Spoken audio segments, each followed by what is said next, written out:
अगर last 2 years में मैंने जिस चीज़ के लिए सैक्रिफाइस किया, अगर वो मेरे लाइफ में कुछ मीनिंगफुल उसकी वजह से आ रहा है, तो मतलब मुझे उसके लिए बहुत हैप्पी फील हो रहा है।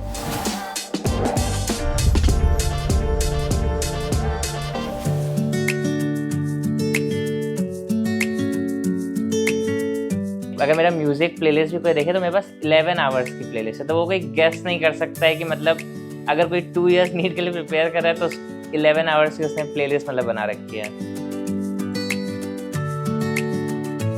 मैं जब भी पढ़ता था तो मेरा फुल फोकस कंसेप्ट अंडरस्टैंडिंग में था। मतलब if you are really trying to understand the concept, आप मतलब टाइम ही नहीं रहेगा कि आप कुछ और सोचो।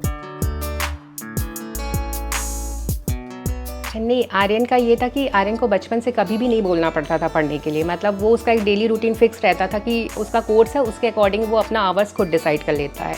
और वो इसके साथ एक चीज़ अच्छा है कि वो जब भी पढ़ता है तो ऑनेस्टली पढ़ता है। अगर वो 2 घंटे भी पढ़ रहा है तो वो पढ़ रहा है। अगर उसको नहीं पढ़ना होता है तो वो सीधे आके बोलता है, मम्मा मैं अब नहीं पढ़ूंगा, मेरा मन नहीं कर रहा है। एक्चुअली उसकी मदर ही ज़्यादा टाइम उसके साथ रही, बट मैं जब भी ऑफिस से आता था तो मैं उससे बात करता था कि बेटा आज क्या पढ़े।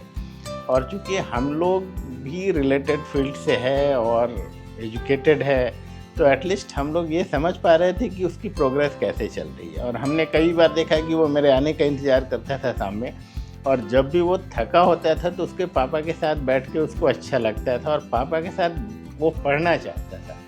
तो शाम में अक्सर उसकी स्टडीज मेरे साथ होती थी। एट दी एंड लाइक मेरे पेरेंट्स से भी बोल दिया था, सबने बोल दिया था कि हमने अपने एफर्ट दे दिए, अब जो भी रिजल्ट होगा वो तो गॉड्स ग्रेस पे डिपेंड करता है। कोई रिग्रेट नहीं था कि कुछ भी रिजल्ट आता।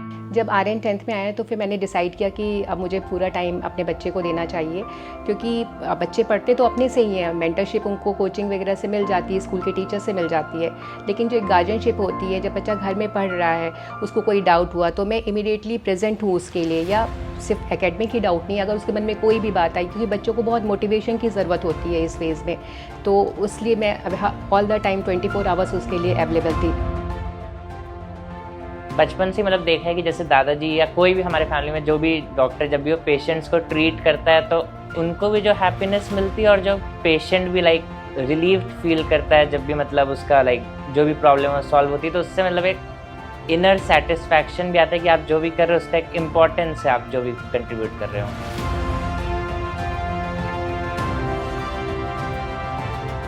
पूरी फैमिली में हमने बिगर फैमिली को नहीं बताया कि his grandfather is retired chief medical officer. तो केवल इसके दादाजी को कॉन्फिडेंस था कि ही कैन मेक टॉप 100। वो हमेशा बोलते थे कि ही विल मेक टॉप 100। हम लोग तो सोच रहे थे कि if he gets top 5000 still it's okay, but we were confident कि he will make it. Proud feel हो रहा है कि अभी तक होता था ना कि मतलब आर्यन दुबे हमारा बेटा है, अब है कि मैं आर्यन दुबे की मम्मा हूँ, तो ये बहुत ही प्राउड मोमेंट है। शायद हम अपनी भी सक्सेस से इतने हैप्पी नहीं होते जितना कि इसकी सक्सेस को लेके हो रहे हैं।